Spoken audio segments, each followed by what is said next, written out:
I'd like to tell you about the strangest secret in the world. Not long ago, Albert Schweitzer, the great doctor and Nobel Prize winner, was being interviewed in London, and a reporter asked him, "Doctor, what's wrong with men today?" The great doctor was silent a moment, and then he said, "Men simply don't think." And it's about this that I want to talk with you. We live today in a golden age. This is an era that man has looked forward, dreamed of, and worked toward for thousands of years. But since it's here, we pretty well take it for granted. We in America are particularly fortunate to live in the richest land that ever existed on the face of the earth, a land of abundant opportunity for everyone.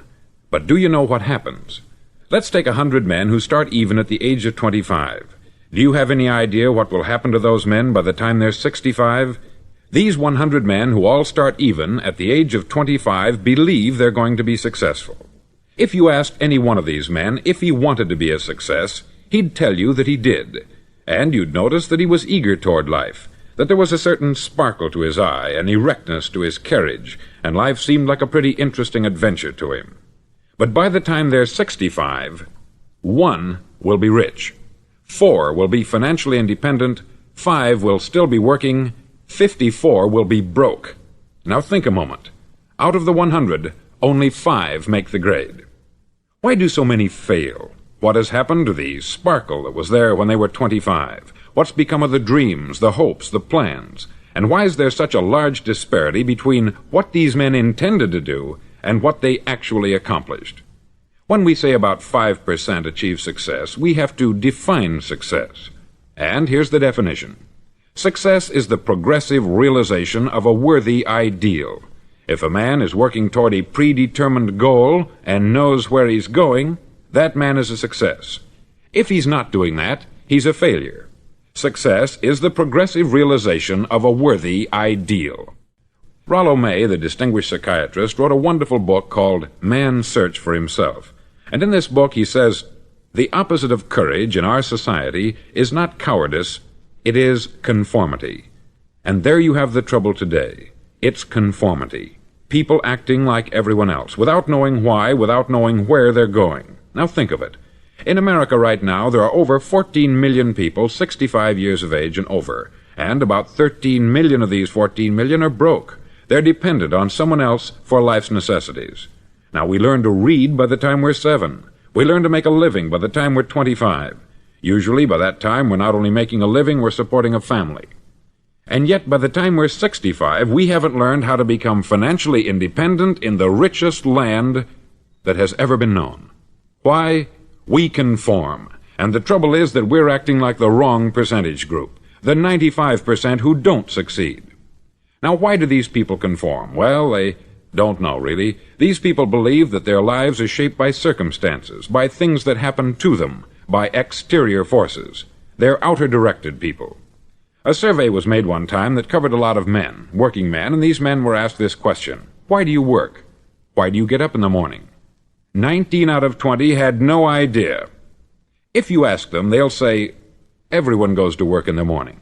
And that's the reason they do it, because everyone else is doing it.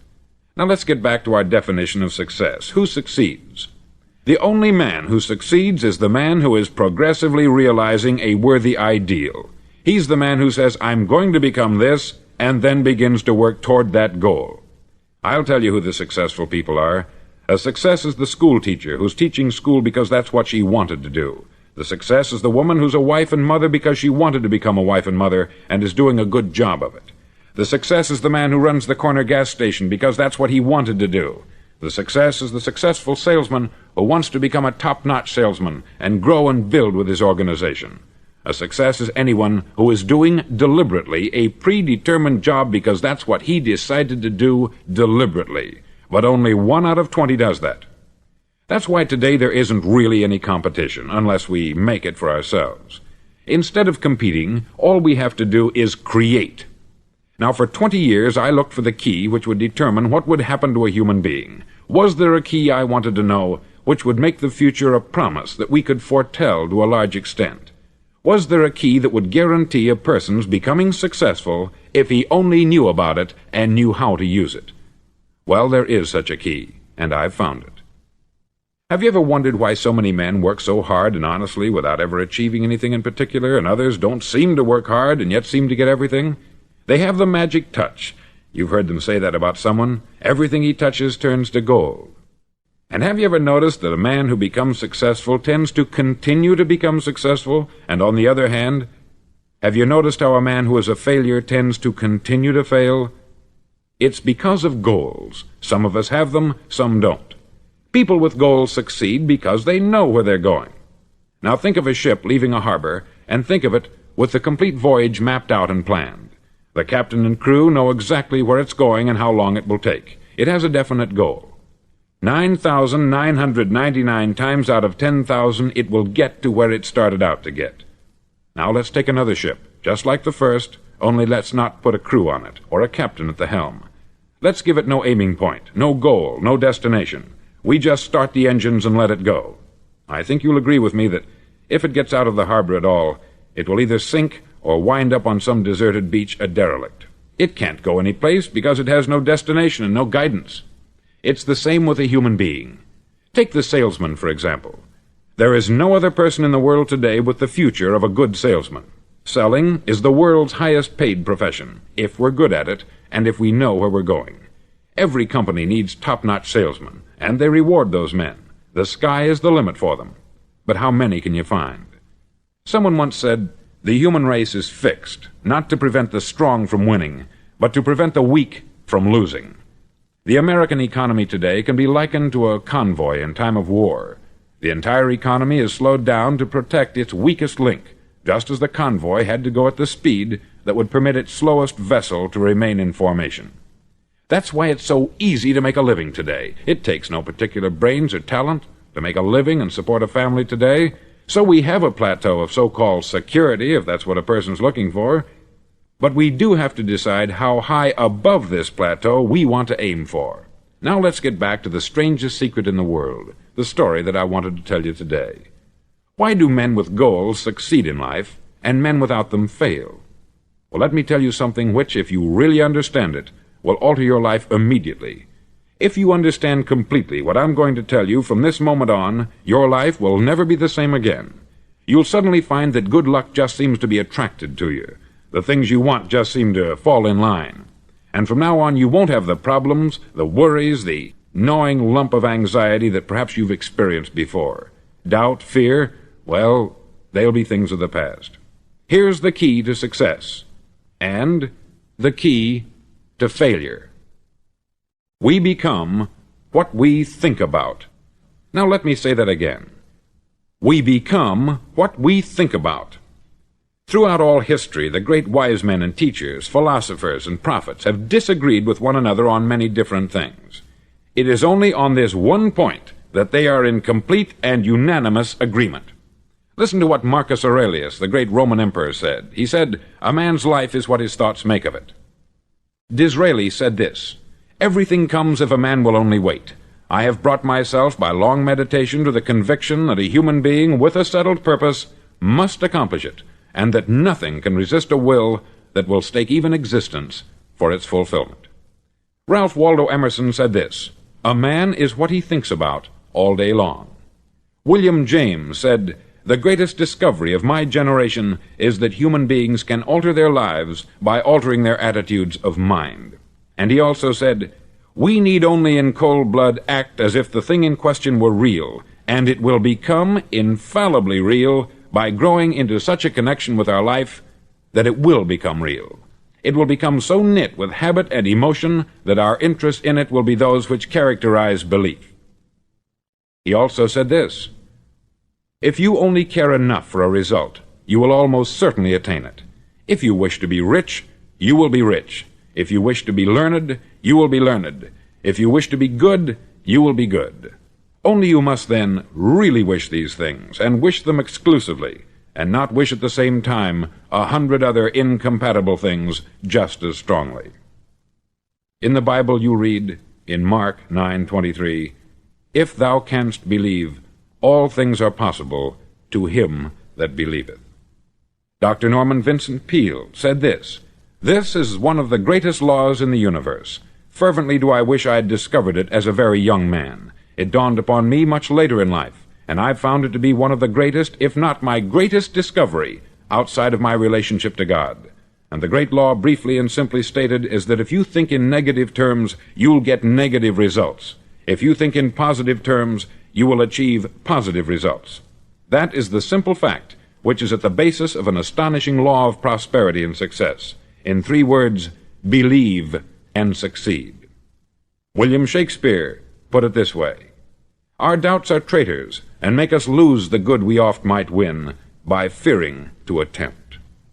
George Bernard Shaw said, "People are always blaming their circumstances for what they are. I don't believe in circumstances. The people who get on in this world are the people who get up and look for the circumstances they want, and if they can't find them, make them." Well, it's pretty apparent, isn't it? And every person who discovered this for a while believed that he was the first one to work it out. We become what we think about. Now, it stands to reason that a person who's thinking about a concrete and worthwhile goal is going to reach it, because that's what he's thinking about. And we become what we think about. Conversely, the man who has no goal, who doesn't know where he's going, and whose thoughts must therefore be thoughts of confusion and anxiety and fear and worry, becomes what he thinks about. His life becomes one of frustration, fear, anxiety, and worry. And if he thinks about nothing, he becomes nothing. Now, how does it work? Why do we become what we think about? Well, I'll tell you how it works as far as we know. Now, to do this, I want to tell you about a situation that parallels the human mind. Suppose a farmer has some land, and it's good, fertile land. Now, the land gives the farmer a choice. He may plant in that land whatever he chooses. The land doesn't care. It's up to the farmer to make the decision. Now, remember, we're comparing the human mind with the land, because the mind, like the land, doesn't care what you plant in it. It will return what you plant, but it doesn't care what you plant. Now, let's say that the farmer has 2 seeds in his hand. One is a seed of corn, the other is nightshade, a deadly poison. He digs 2 little holes in the earth, and he plants both seeds, one corn, the other nightshade. He covers up the holes, waters, and takes care of the land, and what will happen? Invariably, the land will return what is planted. As it's written in the Bible, "As ye sow, so shall ye reap." Remember, the land doesn't care. It will return poison in just as wonderful abundance as it will corn. So up come the 2 plants, one corn, one poison. Now, the human mind is far more fertile, far more incredible and mysterious than the land, but it works the same way. It doesn't care what we plant. Success, failure. A concrete, worthwhile goal, or confusion, misunderstanding, fear, anxiety, and so on. But what we plant, it will return to us. You see, the human mind is the last great unexplored continent on the earth. It contains riches beyond our wildest dreams. It will return anything we want to plant. Now, you might say, well, if that's true, why don't people use their minds more? Well, I think they've figured out an answer to that, too. Our mind comes as standard equipment at birth. It's free, and things that are given to us for nothing we place little value on. Things that we pay money for, we value. The paradox is that exactly the reverse is true.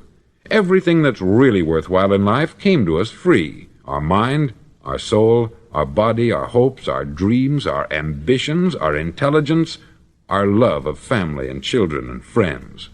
All these priceless possessions are free, but the things that cost us money are actually very cheap and can be replaced at any time. A good man can be completely wiped out and make another fortune.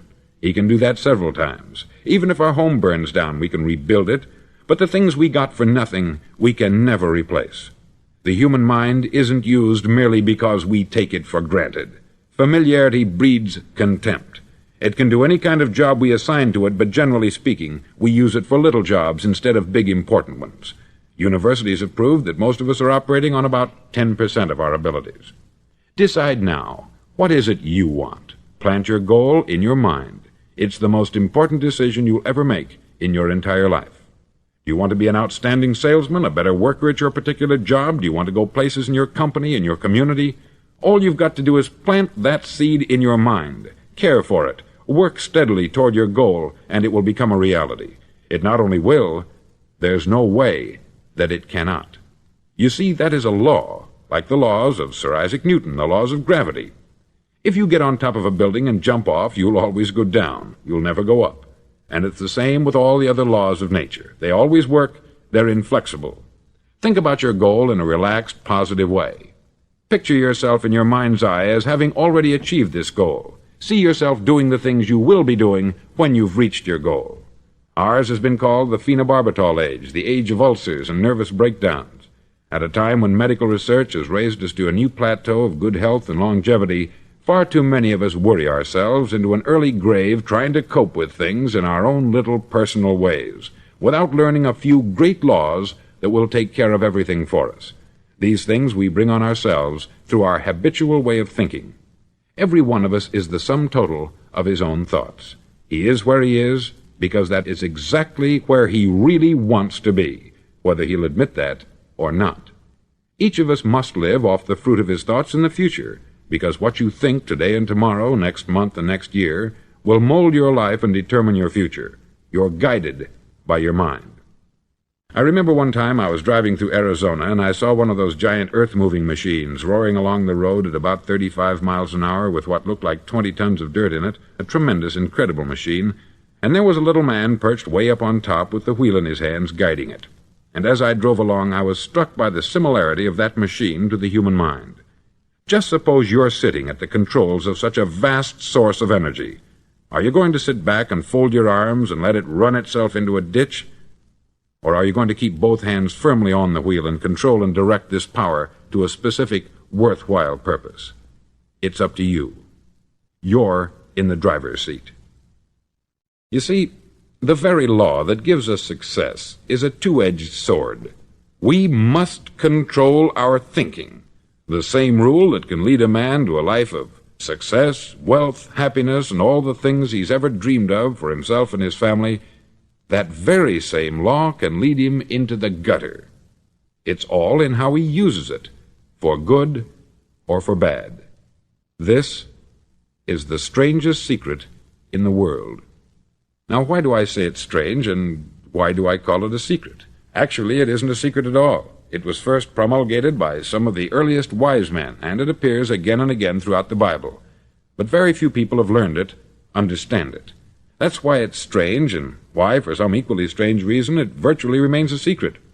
I believe that you could go out and walk down the main street of your town and ask one man after another what the secret of success is, and you probably wouldn't run into one man in a month who could tell you. Now, this information is enormously valuable to us, if we really understand it and apply it. It's valuable to us not only for our own lives, but the lives of those around us, our family, employees, associates, and friends. Life should be an exciting adventure. It should never be a bore. A man should live fully, be alive. He should be glad to get out of bed in the morning. He should be doing a job he likes to do because he does it well. One time I heard Grove Patterson make a speech, the editor-in-chief of the Toledo Daily Blade, and as he concluded his speech, he said something that I've never forgotten. He said something like this: "My years in the newspaper business have convinced me of several things, among them that people are basically good, and that we came from someplace, and we're going someplace. So we should make our time here an exciting adventure. The architect of the universe didn't build a stairway leading nowhere." And the greatest teacher of all, the carpenter from the plains of Galilee, gave us the secret time and time again. As ye believe, so shall it be done unto you. I've explained the strangest secret in the world and how it works. Now I want to explain how you can prove to yourself the enormous returns possible in your own life by putting this secret to a practical test. I want you to make a test that will last 30 days. Now, it isn't going to be easy. If you'll give it a good try, it will completely change your life for the better. Back in the 17th century, Sir Isaac Newton, the English mathematician and natural philosopher, gave us some natural laws of physics which apply as much to human beings as they do to the movement of bodies in the universe. Now, one of these laws is that for every action, there is an equal and opposite reaction. Simply stated, as it applies to you and me, it means we can achieve nothing without paying the price. The results of your 30-day experiment will be in direct proportion to the effort you put forth. To be a doctor, you must pay the price of long years of difficult study. To be successful in selling, and remember that each of us succeeds to the extent of his ability to sell, selling our families on our ideas, selling education in schools, selling our children on the advantages of living the good and honest life, selling our associates and employees on the importance of being exceptional people, to, of course, the profession of selling itself. But to be successful in selling our way to the good life, we must be willing to pay the price. Now, what is that price? Well, it's many things. First, it's understanding emotionally, as well as intellectually, that we literally become what we think about, that we must control our thoughts if we're to control our lives. It's understanding fully that, as ye sow, so shall ye reap. Secondly, it's cutting away all the fetters from the mind and permitting it to soar as it was divinely designed to do. It's the realization that your limitations are self-imposed, and that the opportunities for you today are enormous beyond belief. It's rising above narrow-minded pettiness and prejudice. Thirdly, to use all your courage to force yourself to think positively on your own problem, to set a definite and clearly defined goal for yourself, to let your marvelous mind think about your goal from all possible angles, to let your imagination speculate freely upon many different possible solutions, to refuse to believe there are any circumstances sufficiently strong to defeat you in the accomplishment of your purpose, to act promptly and decisively when your course is clear, and to keep constantly aware of the fact that you are, at this moment, standing in the middle of your own acre of diamonds, as Russell Conwell used to point out. Fourth, save at least 10% of what you earn. It's also remembering that no matter what your present job, it has enormous possibilities if you're willing to pay the price. Now let's just go over the important points in the price each of us must pay to achieve the wonderful life that can be ours. It is, of course, worth any price. 1. You will become what you think about. 2. Remember the word imagination. Let your mind soar. 3. Courage. Concentrate on your goal every day. 4. Save 10% of what you earn. And action. Ideas are worthless unless we act on them. Now I'll try to outline the 30-day test I want you to make. Now keep in mind that you have nothing to lose by making this test, and everything you could possibly want to gain. There are two things that may be said of everyone. Each of us wants something, and each of us is afraid of something. I want you to write on a card what it is you want more than anything else. It may be more money. Perhaps you'd like to double your income or make a specific amount of money. It may be a beautiful home. It may be success at your job. It may be a particular position in life. It could be a more harmonious family. Each of us wants something. Write down on your card specifically what it is that you want. Make sure it's a single goal and clearly defined. You needn't show it to anyone, but carry it with you so that you can look at it several times a day. Think about it in a cheerful, relaxed, positive way each morning when you get up, and immediately you have something to work for, something to get out of bed for, something to live for. Look at it every chance you get during the day and just before going to bed at night. As you look at it, remember that you must become what you think about, and since you're thinking about your goal, you realize that soon it will be yours. In fact, it's yours really the moment you write it down and begin to think about it. Look at the abundance all around you as you go about your daily business. You have as much right to this abundance as any other living creature. It's yours for the asking. Now we come to the difficult part. Difficult because it means the formation of what is probably a brand new habit, and new habits are not easily formed. Once formed, however, it'll follow you for the rest of your life. Stop thinking about what it is you fear. Each time a fearful or negative thought comes into your consciousness, replace it with a mental picture of your positive and worthwhile goal. There will come times when you will feel like giving up. It's easier for a human being to think negatively than positively. That's why only 5% is successful. You must begin now to place yourself in that group. For 30 days you must take control of your mind. It will think only about what you permit it to think. Each day for this 30-day test, do more than you have to do. In addition to maintaining a cheerful, positive outlook, give of yourself more than you've ever done before. Do this knowing that your returns in life must be in direct proportion to what you give. The moment you decide on a goal to work toward, you're immediately a successful person. You're then in that rare and successful category of people who know where they're going. Out of every 100 people, you belong to the top 5. Don't concern yourself too much with how you're going to achieve your goal. Leave that completely to a power greater than yourself. All you have to do is know where you're going. The answers will come to you of their own accord. Remember these words from the Sermon on the Mount, and remember them well. Keep them constantly before you this month of your test. Ask, and it shall be given you.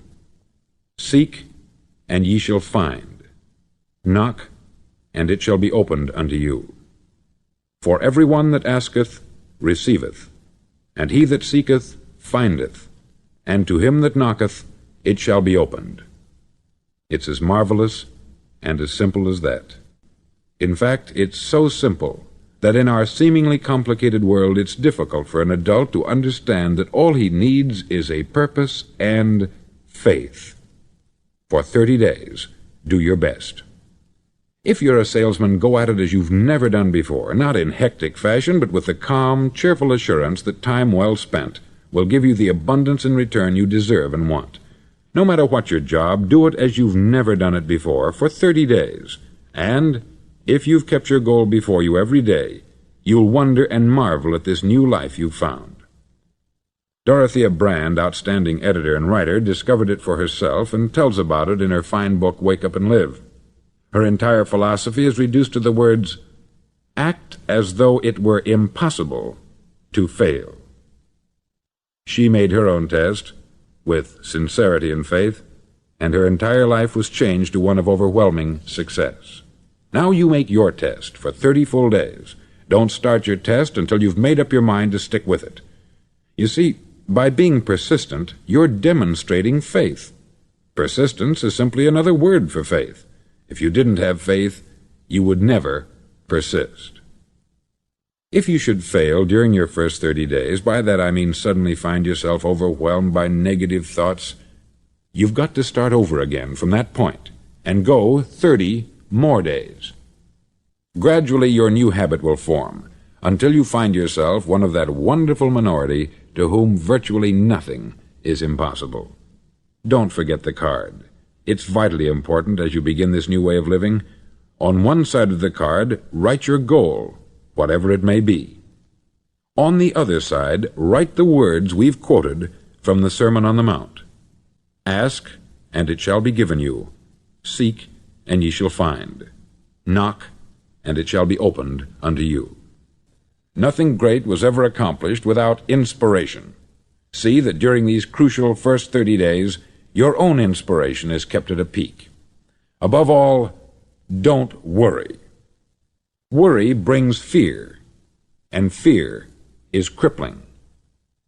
The only thing that can cause you to worry during your test is trying to do it all yourself. Know that all you have to do is hold your goal before you.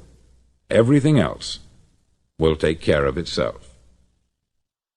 Remember also to keep calm and cheerful. Don't let petty things annoy you and get you off course. Now, since making this test is difficult, some may say, well, why should I bother? Well, look at the alternative. No one wants to be a failure. No one really wants to be a mediocre individual. No one wants a life constantly filled with worry, fear, and frustration. Therefore, remember that you must reap that which you sow. If you sow negative thoughts, your life will be filled with negative things. If you sow positive thoughts, your life will be cheerful, successful, and positive. Now, gradually, you will have a tendency to forget what you've heard on this record. Play it often. Keep reminding yourself of what you must do to form this new habit. Gather your whole family about and listen to what's been said here at regular intervals. You know, most men will tell you that they want to make money without understanding the law. The only people who make money work in the mint. The rest of us must earn money. This is what causes those who keep looking for something for nothing or a free ride to fail in life. The only way to earn money is by providing people with services or products which are needed and useful. We exchange our product or service for the other man's money. Therefore, the law is that our financial return will be in direct proportion to our service. Success is not the result of making money. Making money is the result of success, and success is in direct proportion to our service. Most people have this law backwards. They believe that you're successful if you earn a lot of money. The truth is that you can only earn money after you're successful. It's like the story of the man who sat in front of the stove and said to it, "Give me heat, and then I'll add the wood." How many men and women do you know, or do you suppose there are today, who take the same attitude toward life? There are millions. We've got to put the fuel in before we can expect heat. Likewise, we've got to be of service first before we can expect money. Don't concern yourself with the money. Be of service. Build, work, dream, create. Do this, and you'll find there's no limit to the prosperity and abundance that will come to you. Prosperity is founded upon a law of mutual exchange. Any person who contributes to prosperity must prosper in turn himself. Sometimes the return will not come from those you serve, but it must come to you from someplace, for that is the law. For every action there is an equal and opposite reaction. As you go daily through your 30-day test period, remember that your success will always be measured by the quality and quantity of service you render, and money is a yardstick for measuring this service. No man can get rich himself unless he enriches others. There are no exceptions to a law. You can drive down any street in America and from your car estimate the service that's being rendered by the people living on that street. Had you ever thought of this yardstick before? It's interesting. Some, like ministers and priests and other devoted people, measure their returns in the realm of the spiritual, but again, their returns are equal to their service. Once this law is fully understood, any thinking person can tell his own fortune. If he wants more, he must be of more service to those from whom he receives his return. If he wants less, he has only to reduce this service. This is the price you must pay for what you want. If you believe you can enrich yourself by deluding others, you can only end by deluding yourself. It may take some time, but just as surely as you breathe, you'll get back what you put out. Don't ever make the mistake of thinking you can avert this. It's impossible. The prisons and the streets where the lonely walk are filled with people who tried to make new laws just for themselves. We may avoid the laws of man, but there are greater laws that cannot be broken. An outstanding medical doctor recently pointed out 6 steps that will help you realize success. 1. Set yourself a definite goal. 2. Quit running yourself down. 3. Stop thinking of all the reasons why you cannot be successful, and instead think of all the reasons why you can. 4. Trace your attitudes back through your childhood and try to discover where you first got the idea you couldn't be a success, if that's the way you've been thinking. 5. Change the image you have of yourself by writing out a description of the person you would like to be. And 6. Act the part of the successful person you have decided to become. The doctor who wrote those words is a noted West Coast psychiatrist, David Harold Fink, M.D. Do what all experts since the dawn of recorded history have told you you must do. Pay the price by becoming the person you want to become. It's not nearly as difficult as living unsuccessfully. Make your 30-day test. Then repeat it. Then repeat it again. Each time it will become more a part of you until you'll wonder how you could ever have lived any other way. Live this new way, and the floodgates of abundance will open and pour over you more riches than you may have dreamed existed. Money? Yes, lots of it. But what's more important, you'll have peace. You'll be in that wonderful minority who lead calm, cheerful, successful lives. Start today. You have nothing to lose, but you have a life to win.